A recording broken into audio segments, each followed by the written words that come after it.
Sri Ram's IS, serving the nation since 1985. अब offline हो या online, we are the lifeline. Hello and नमस्ते, मेरा नाम है डॉक्टर दीपाल नेता और आपका स्वागत है around the world last week के सीरीज में।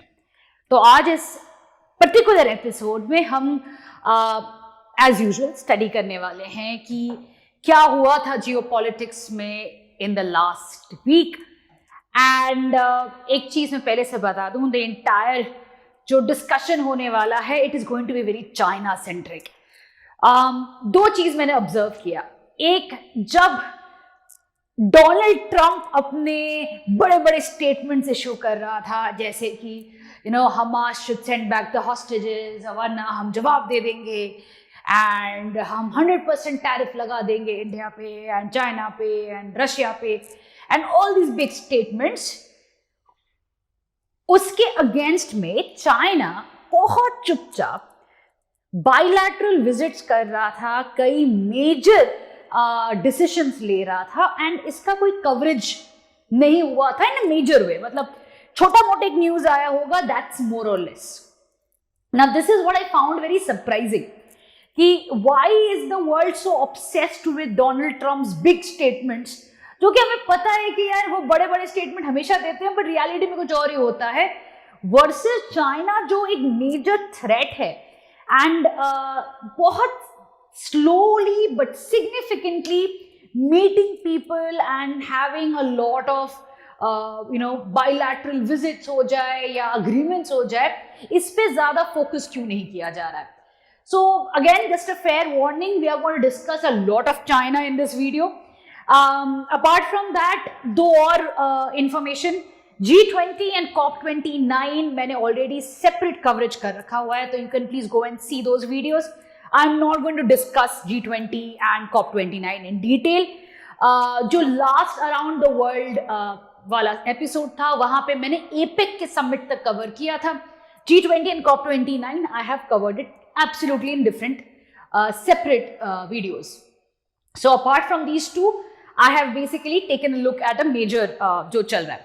The third thing that I want to talk about is that I have also not concentrated too much on what is happening between Russia, Ukraine or Israel, Hezbollah. So just maybe one liner I will share while I'll do this entire episode. But मतलब इतना ज़्यादा nuclear war और nuclear threat और ATACMS क्या होता है ये सब मैंने नहीं किया है। Yes, you should know what is ATACMS. You should know there is a peace ceasefire deal going on between Israel and Lebanon. इतना आपको basic understanding होनी चाहिए, बट निटी-ग्रिटीज कोई नहीं पूछने वाला है। एक overall, as I always say, एक ओवरऑल पर्सपेक्टिव रखना जरूरी है rather than getting into the nitty-gritty. Okay, with these three things, let me start. Again, a brief introduction. My name is Dr. Dipaneta and you can connect with me on Telegram and Instagram. And the next important thing is the Prelims Mastery course that bought by Shriram IS. And in this particular course, there is thematic GS lectures, prelims Aadhaar booklets, one-to-one mentorship, discipline test, as well as topic-wise CSAT lectures. तो जो भी चीज आपको prelims के लिए चाहिए, सारी चीजें यहाँ पे है. Along with it, you have library access and the prelims test series. More details, you can actually just look into the comment box and you will find all the details regarding the course in the same. चलिए आते हैं सबसे पहले news में Sudan के ऊपर। Now, Sudan civil war I have covered in much more detail in the separate video. So if you want to know which are the two factions fighting, that is the place to go to.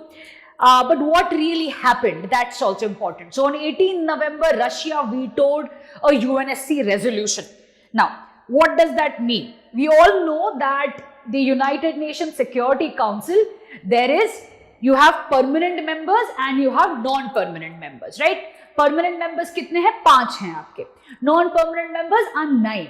Now, whenever there is a decision or a resolution that is being talked about which deals with defense, ceasefire or any kind of sanctions from the UNSC, then the P5 has the power of a veto, right? It is called the substantive voting.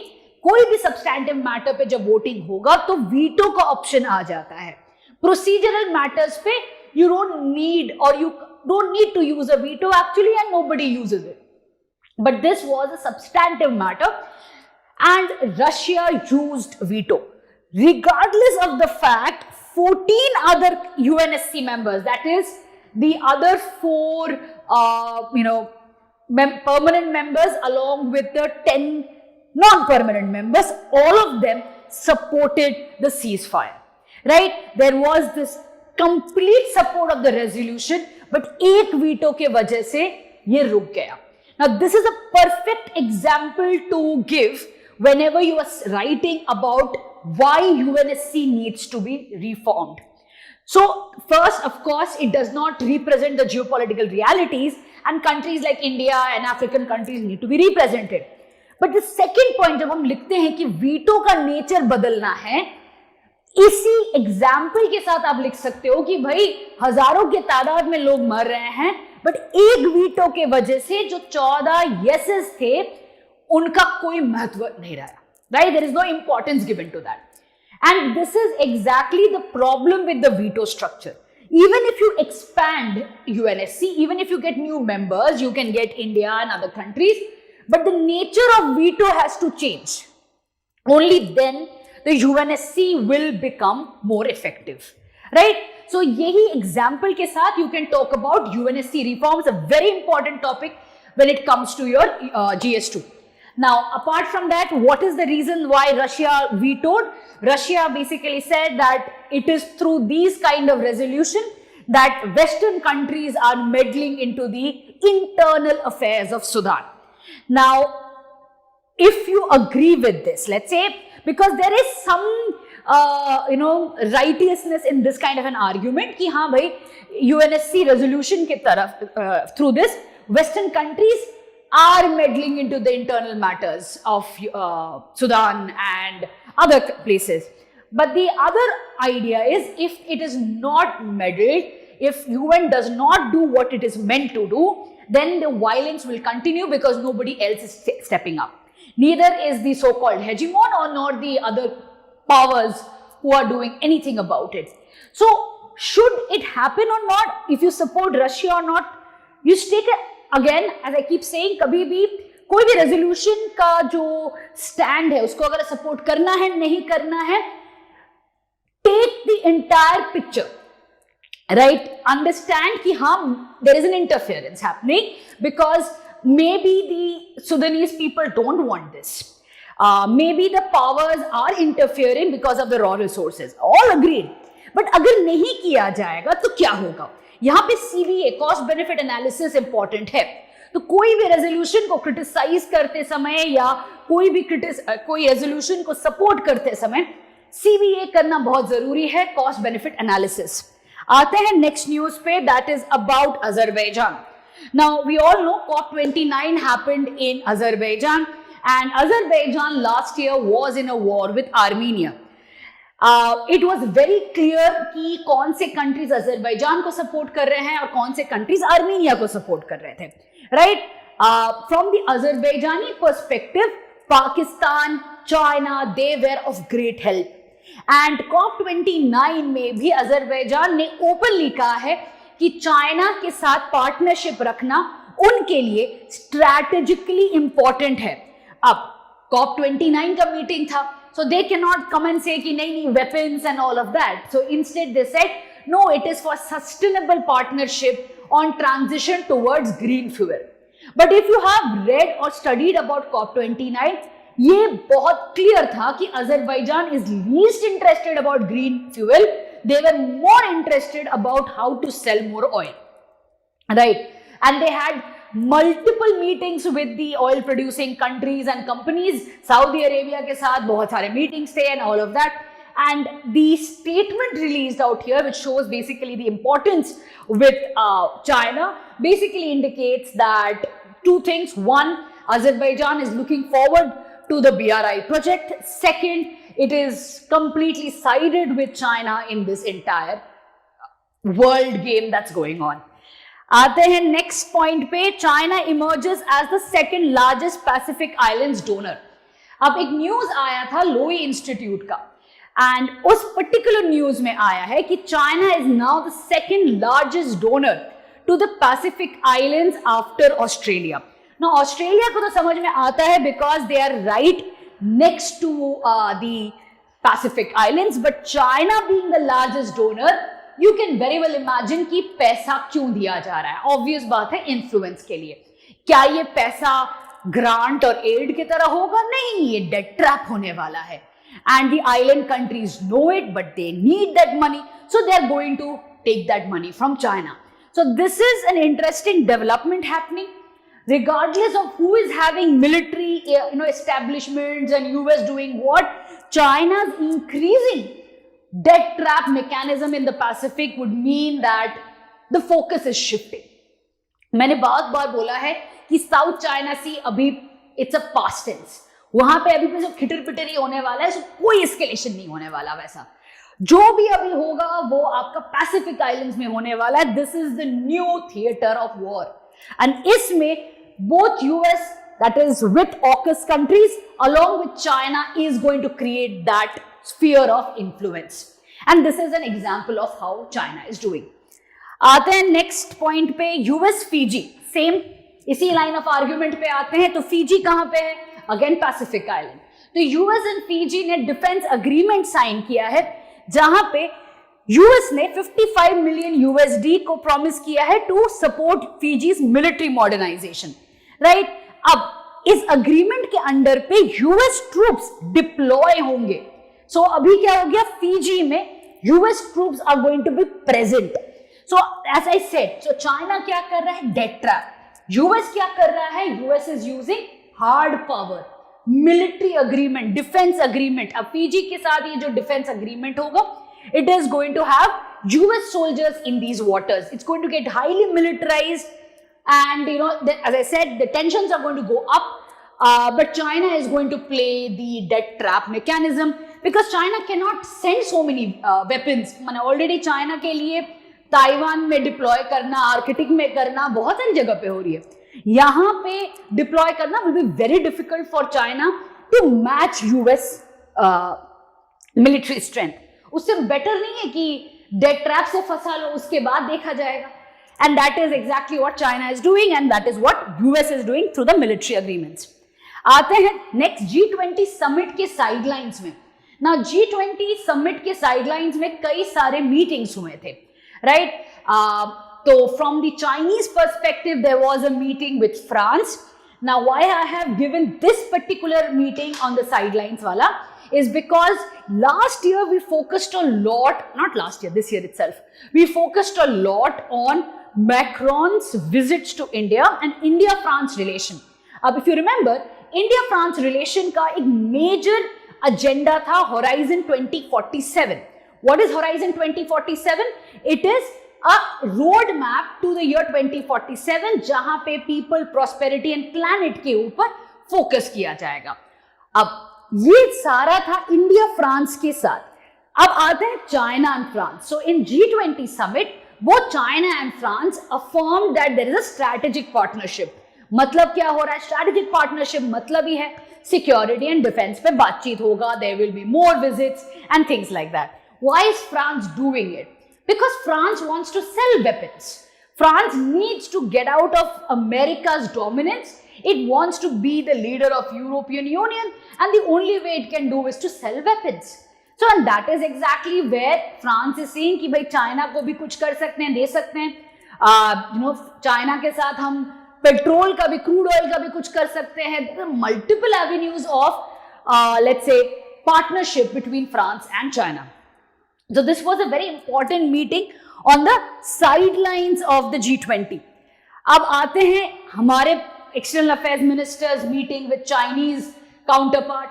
अब ये meeting तो बहुत ज्यादा इस पे हल्ला हुआ था क्योंकि it was right after the de-escalation at the LAC.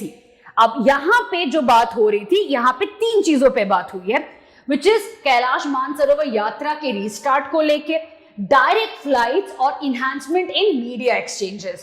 The idea is, and if you have seen what our external affairs minister is talking or has said in the Lok Sabha, you will see that he also emphasized that the relations have just started improving. It will take time, but it has to be done in a way that both countries are comfortable with. ऐसा नहीं कि हम बस bombard करते रहें या China bombard करते रहें. It has to be steady. It has to be at the comfort of both the countries. So it is going to take time for relations to improve and proper de-escalation of the tensions between the two countries. But yes, along with the de-escalation at the LAC, इन सब चीजों पे भी बात की जा रही है. आते हैं next, पैसिफिक आइलैंड कंट्रीज का जो कंप्लेन था COP29 में. So if you have again read about the COP29, you know two words this time. One, usually जो हम use करते हैं, small island developing states. But इस बार you would have seen the word alliance of small island states, right? Now the difference is, one is SIDs is just a group, and the alliance is an intergovernmental cooperation of the small island countries. Now they have basically complained, that is the Pacific Islands have complained that island countries की जो demand थी कि भाई fossil fuels को हटा के transition को fast किया जाए, इस पे किसी ने ध्यान नहीं दिया है. So they have said that the richest nations turned their backs in their legal and moral obligation, and the UN meeting fell short of expectation. So this is what the Pacific Island countries have said. What is very important is the full form of PICAN, that is Pacific Islands. Pacific Islands Climate Action Network. ठीक है, ये PICAN वाला काफी important है. You need to know what PICAN is and the exact, the acronym का meaning क्या है. आगे आते हैं, let's come down to North Korea and Russia. So previously they had signed a defense agreement in which they had talked about being there for the other one in case there's an attack, right? So if somebody attacks North Korea, Russia will come of aid, and vice versa. But now they're moving into more of cultural or soft power engagements, right? It is multifaceted relationship rather than just a military relationship. Now to give that sense, what they did was they signed a protocol for sports exchange, right? So there will be a lot of North Korean sports people going to Russia and vice versa. There will be festivals and sports meet and so on and so forth. Now, let's understand why this emphasis on soft power or the cultural attribute. We already know that North Korean troops are in Russia. We also know that North Korea is trying to, kind of push forward a modernization drive for its nuclear weapons and to be more and more have more and more nuclear weapons. On the other hand, Russia needs a partner, right? China is of course there, but you need multiple more to create that axis. And with North Korea, just to have a defense tie would be limiting it. Because North Korea at the end of the day is not a very big country, does not have so much of requirements. So it is important that the engagement is multifaceted rather than dependent on just one variable, that is the defense part. Easily you will see that there is a focus on soft power engagements, especially on sports right now, but I'm sure there will be now university ties and people-to-people contact, more of tourism opening up, things like that, in which case they are going to engage more on the soft power rather than just keep it on one variable. Okay, come down to the next news is US to deploy missile units. Yeah, this is an important news. Along Japan owing to rising Taiwan contingency with China. Now, just ignore the entire news. What is more important is the Nansei Islands, right? This is also known as the Ryukyu Islands. This is the island chain, right, from Japan to Taiwan. Now, in this Nansei Islands, Senkaku has been a matter of flashpoint. So, what has been Senkaku's problem? Senkaku's basic, issue is between China versus Japan. Now, Japan says Senkaku belongs to them. However, China gives reports of 14th century presence of Chinese people in Senkaku. Now, To make it worse, Taiwan says that it is not Chinese, it is not mainland China, but it is Taiwanese people who have been living in Senkaku. But as part of an agreement between America and Japan, this, the entire area of Senkaku was given to Japan and again for a military purpose. Now, because of this,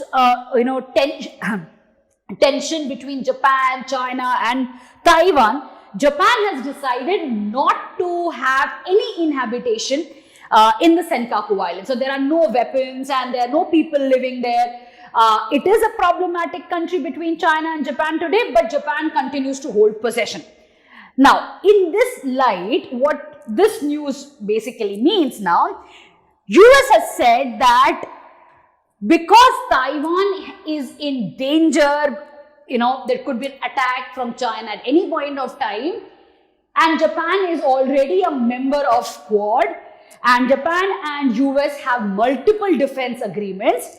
In line of this particular relation, US is going to deploy missile units along the Nansei Islands right here. Right. So basically, US military will set up temporary base along Japan's Nansei Island chain with the Philippines, this entire chain. Now, this is first of its kind deployment. पहली बार ये हो रहा है between US and Japan, and high mobility artillery rocket system from the US will be deployed, and the entire idea is that this deployment is meant to deter Chinese attacks on Taiwan. Now, one does see that two things, I can observe two things here. Japan is increasingly moving away from Quad and the dynamics of Quad to more of a security relation with US, right? In some ways, it is mimicking what Australia is doing in AUKUS. So one should not be surprised that tomorrow US comes up and says, you know what, there is another minilateral with Japan, South Korea and Australia, something like that in this region. Because Japan is behaving in a more militarized, more security-oriented dynamic today in comparison to the Japan of previous, the Shinzo Abe's Japan, wherein we were talking about Asia-Africa growth corridor, wherein Japan was talking about partnership with India in order to challenge China. More focus on development, more focus on partnership on soft power terms. But suddenly, after Shinzo Abe, you do see Japan moving away from this narrative and moving towards more and more defense orientation, which suits America perfectly. Now, with this observation, let's come to the next point, which is we already know Philippines has allowed deployment of US ships in the waters. Now, Australia has deployed its nuclear submarines in the South China Sea. Now, you also have US deployment in this particular island chain along with US deployment in Taiwan. So, in other words, there is an encircling of US troops of China, which is definitely something that China will have a problem of. It's the same thing. Just think about string of pearls. Right? String of pearls mein sabse zyada jo concern, whenever I teach in the class, you all know that. The first concern is that, ma'am, isn't it threatening? China ne hame surround kar diya hai. Right? The immediate thought is of feeling insecurity. Now just imagine this kind of encircling the US is doing will trigger that insecurity in China. And China is going to retaliate, China is going to come up with an alternative, which will again lead to a militarization and a more tense environment in this area. But as I keep saying, you can militarize it. Will it lead to a war? Only if there's a misunderstanding, varna nahi hone wala hai. It is just going to play the role of deterrence. Smaller countries are going to face the problem rather than having a full-fledged war. Only if there is a misunderstanding or there is a heightened tension, एकदम मतलब ego पे आ गया बात, तब तो अलग बात है. But other than that, countries are going to just keep threatening, डराने का काम करने वाले हैं. Okay, so that is the next news. Japan deepens cooperation with Five Eyes nation So Japan hosted a meeting with all the countries of the Five Eyes, that is US, UK, Canada, Australia, and New Zealand. So again, Japan moving away from more of a soft power tactic to defense-oriented strategic engagement. Japan and UK to form an economic 2+2 ministerial framework. So Japan had previously had a 2+2 with US. ठीक है, तो Japan का जो 2+2 है पहले वो US के साथ हो चुका है, अब Japan is doing it with UK. And what is 2+2? It is your foreign minister and your defense minister meeting the foreign minister and defense minister of the other country. But now there is also another word called economic. Yahan pe whenever you have the economic word, you will have minister of trade or commerce accompanying, right? The focus will not just be on security, but the focus will also be on trade and commerce. And this is where you do see Japan having a closer relation with US, UK, and the whole transition. That's why I said Japan is moving away from Quad but becoming closer to AUKUS, right? So think on those lines and you will realize what the dynamic is happening. Let's come down to the next news of course, Russia and Ukraine. Not going to elaborate too much on this. ATACMS was used. Russia changed its nuclear doctrine and basically said that हमें कोई भी डर लगेगा तो हम attack कर देंगे, nuclear attack होगा. आज तक हुआ नहीं है, बस डर का बात चल रहा है. That's more or less that's happening right now. Okay, moving on, let's come down to China now. In a business summit, China's premier said that China is committed to retaining supply chain stability.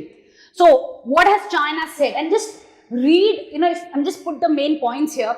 If you just look into the main points, you will feel that China is coming out as a more responsible voice in comparison to Donald Trump, who is saying कि 100% tariff लगा देंगे, ये करेंगे, वो करेंगे. So in comparison to the loud, illogical arguments of US, China is being the more responsible person. Just read this. So what did China's premier say?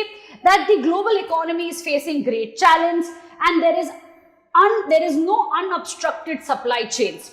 So what is the obstructions? He said protectionist policies which are creating disruptions, as well as the costing is having a problem. So what is the solution? Solution is, Li has said, China's steady economic growth, and he has also promised to accelerate industrial modernization, promote technological innovation, and enlarge access to markets. In other words, China will do what US is not doing. China is going to be the voice of sanity, of growth, of thinking about everyone, ensuring the supply chains are consistent. Now, if you are looking from the perspective of market, what would you look at from the partnership point of view? Donald Trump, who's talking about 100% tariff, or would you look at China, who's talking about efficient global supply chains? Now, coming down, KP Oli Sharma's visit to China. Oh, this is another interesting news. So he was waiting for an invitation from India, and India did not send an invitation. By logic or by custom, the leader of Nepal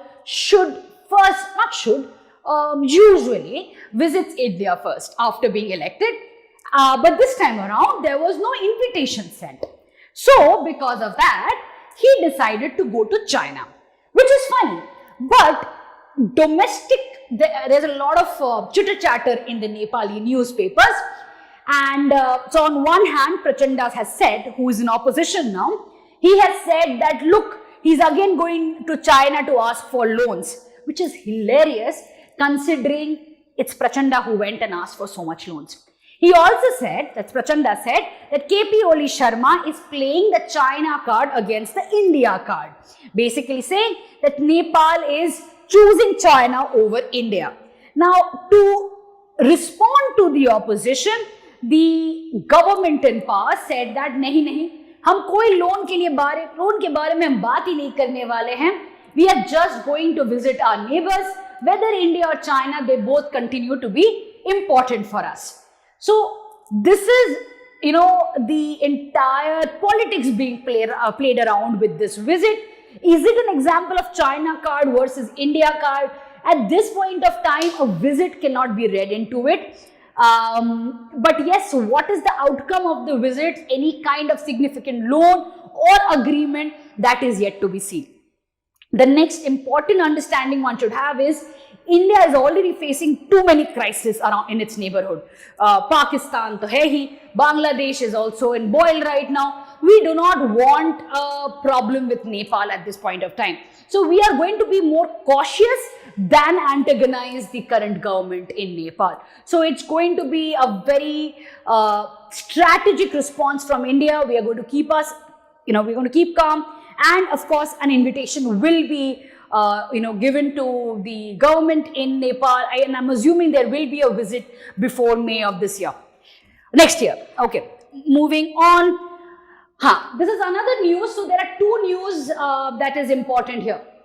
One is, did you in recent times see a very viral video actually of a member of parliament in New Zealand who performed a haka, which is basically a war cry of the Maori tribe in the parliament, because of which she was expelled from the parliament, and there was a lot of buzz about it, what really happened and all of that. So the focus was, and we're going to come to that news also, the focus was that there was a treaty that was signed between colonial Britain and the Maori tribes of New Zealand during the colonial period, and this treaty basically established the relation between the state and the indigenous people. Now, when New Zealand was formed, this treaty was seen as part of an agreement. It was not part of the domestic laws, but seen as an agreement with the Maori people. And there has been some talks about putting this agreement and making it as part of a law and kind of giving them equality, kind of bringing them part of the, the mass, making them a citizen, and all of that is being talked about. And this basically was criticized by the indigenous people, saying that this is a way of changing the status quo as well as taking away their tribal rights. So there was a whole reaction in New Zealand regarding the change of the Treaty of Waitangi. Of course, nothing really happened to it. There was no such law that was brought in or any kind of change to the Treaty of Waitangi.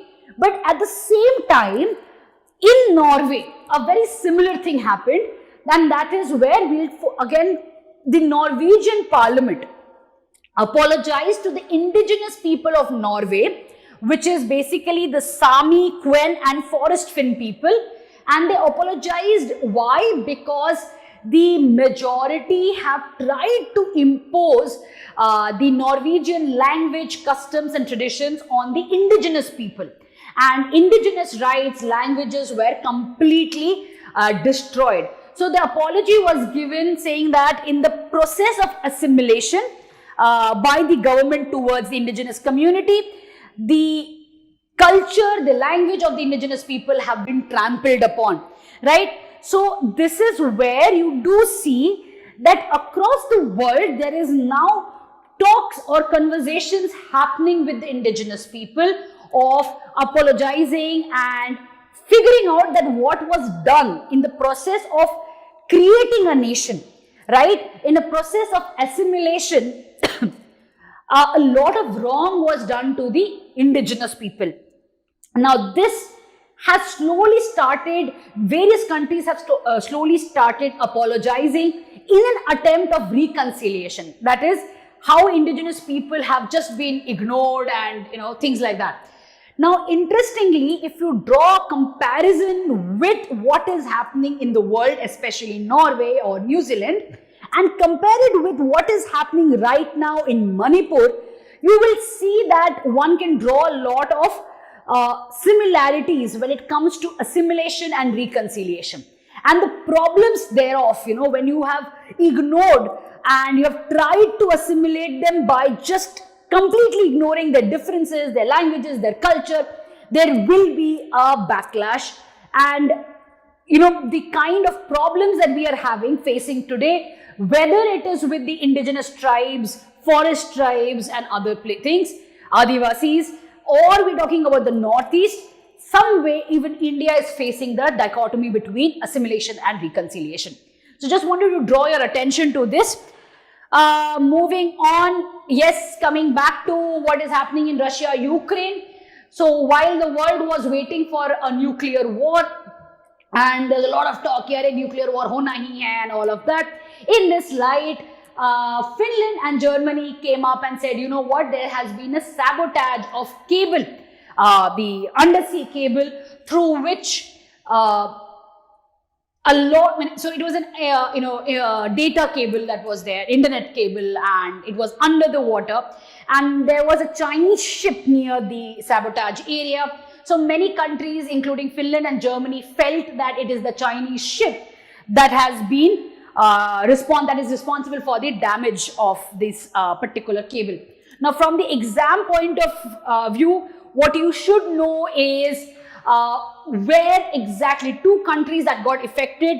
One was Sweden and the other one was Finland, who both are NATO members, and their undersea cables were damaged. Okay, coming back to Hamas and Hezbollah and Israel, again, I will not really touch upon it too much. There has been a ceasefire between Israel and Lebanon, provided that Hezbollah does not attack. Israel has been very clear that if there's an attack by Hezbollah, it is going to, attack back. It will not differentiate between Lebanon and Hezbollah. And so it's a very, very fragile ceasefire at this point of time. Will it last? Everybody has doubts about it, because one cannot expect Hezbollah at this point of time to not do something. Basically, they are buying time to recoup after the leadership have all been destroyed in the last few months. So if Hezbollah is requiring time to recoup because the leadership is all dead, Israel is using this time to basically, create, basically attacking Gaza in such a way that there is no, even saying human rights violations is now a misnomer. It's gone beyond that, right? The way it is bombarding it, the way it is cleansing the people, the population there in hunt of Hamas, it is now beyond anything that can be described. Will the hostages come back like this? I have my doubts. It is more than a year and hostages have not been retrieved like this. So there has to be some kind of a deal going ahead. But this kind of bombarding is not going to help. But yes, it will also give time for Israel to get more weapons, recoup its military, because it is getting ready for a wider geopolitical conflict with Iran. So it really needs to kind of get that time to do it, because it has been engaged with war, because it has been engaged with Hezbollah, Hamas, Houthis for such a long time that its resources have depleted when it comes to military. It requires that time to again get back. So this deal is as important for Lebanon, it is as important to Israel as well as to Hezbollah. Time is needed for them to get back to this entire warring condition, right? So even though it's fragile, it is beneficial to all the members to maintain it. Okay, coming down to Bangladesh, oh good lord, come on, there is so much happening in Bangladesh. They want Sheikh Hasina back. There is attacks against Hindu minority. There is a report that Sheikh Hasina was involved in corruption. There is inspection going on various projects, including the Adani project in Bangladesh and things like that. It is an ongoing story, so I will wait for a complete picture to emerge or a somewhat a picture to emerge before we understand the current crisis in Bangladesh and what impact it will have on the India's neighborhood policy. So from the exam perspective, hold your horses till about March, and then try to figure out what was the exact points of crisis which is impacting India-Bangladesh relations. At this point of time, is TISTA as important as the minority rights, or the borders are becoming a major concern? So these things will become clearer with time rather than in this muddle of crisis that every day there is something or the other that's happening in Bangladesh right now. So let the story evolve before we come to any conclusion. So this is what the Treaty of Waitangi, the Maori Bill, which I've already talked about. Let's come down to Japanese troop deployment. I've already talked about this as well with the US. So the next news is that a civil group from Myanmar has asked US to impose sanctions.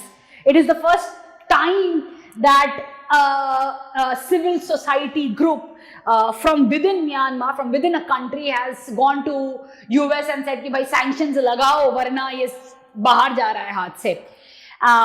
Now usually sanctions ऐसे ही लग जाते थे क्योंकि US के interest के खिलाफ जाता था, but this is where countries are coming and asking for sanctions. So somewhere people do believe that sanctions do work and US is still an hegemon, right? So that is what I found कि China से नहीं बोला but US से बोला कि sanctions लगाओ. Philippines and US signed a military intelligence deal. Yes, this is also important. Which is the deal? GSOMIA. And all students who have studied with me in the previous year or more than that, you all know that GSOMIA is an important deal between India, US as well. So you have five foundational today. We have the LEMUA, you have COMCASA, you have GSOMIA, you have BECA, and you also have the recent master shipbuilding agreement right now which was signed. That's the SOSA as well. Right, the 5 major agreements that have been signed. So when it comes to Philippines and US, GSOMIA has been signed between US and Philippines. Okay, now let's move on to North Korea. North Korea has called for limitless nuclear expansion. I mean, limit nahi chahiye. करेंगे क्या इतने weapons का? I just don't understand. 1, 2, चलो 15 काफी नहीं है, छोटा सा कंट्री है और कितना चाहिए इनको? That means इनको नहीं चाहिए, किसी और को चाहिए, और जिनको चाहिए उनके पास कितना ऑलरेडी है, ये सब समझना बहुत जरूरी है. But everybody wants to have limitless expansion, and all of it comes at a cost of civil budget, right? Budget that can be used for education and other things. But the government wants it to be used for making weapons. Now, this is a problem with authoritarian or autocratic countries. They will always prefer to have defense budgets much more than the other budget because hamesha the nation is in threat, right? So, this is what North Korea has been talking about. Xi Jinping has talked about 4 red lines. Again, an important thing. What is the 4 red lines that he has talked about? He has said to US, stay out of territorial disputes in South China Sea, and again supporting provocative action in the region. He has also talked about Taiwan, he has talked about border disputes and things like that. He has basically said ki bhai, whatever you want to do with trade, we will take it upon, but don't come near my waters, and exactly what US is doing, right? So US coming in the Nansei island chain as well as having signing the defense deal called the GSOMIA with Philippines, exactly crossing the red lines that China has warned. So basically both the countries are threatening each other कि करोगे तो यहाँ पे हम ये करेंगे वो करेंगे and all of that. Last news, China conducted the first joint counter-terrorism exercise with Pakistan in 5 years. So in last 5 years, there has been no such exercise, but now China has taken upon itself to have a counter-terrorism. Again, 3 reasons. 1, too many terrorist attacks in the Khyber Pakhtunkhwa as well as in the Balochistan area. Is it terrorist attacks? Not really. In Balochistan, the issue is about independence of Balochistan. It is the Balochi people asking for Chinese people to go back. In Khyber Pakhtunkhwa, it is Shia versus Sunni, but it is the Pakistani military which is labeling them as terrorist attacks. Now, China had floated the idea that if Pakistani military cannot stop the attacks on CPEC, China is going to send private military contractors to protect the project. But sending private military contractors would diminish the authority of the Pakistani military. So what is the then conclusion? Let's have joint military exercises, because in the name of joint military exercises, you will have the presence of Chinese soldiers in Pakistan who can then kind of take into account ki kya chal raha hai, nahi chal raha hai. So again, China has stepped in to protect the CPEC because it is a very crucial link for the BRI to function. So this is what has been happening around the world. As I said, too much focus on China. And as usual, you all know that I'm fascinated by China, so that has been happening. I found it a very happening November end, and moving into December, things are, kind of becoming hot and hotter right now in geopolitics. But mark my words, everything will calm down for the Christmas and the year end, again picking up in picking up in January. It always happens. With this, I'll come to an end to today's session. Take care. Bye. Sri Ram's IS, serving the nation since 1985. Ab offline, hoya online, we are the lifeline.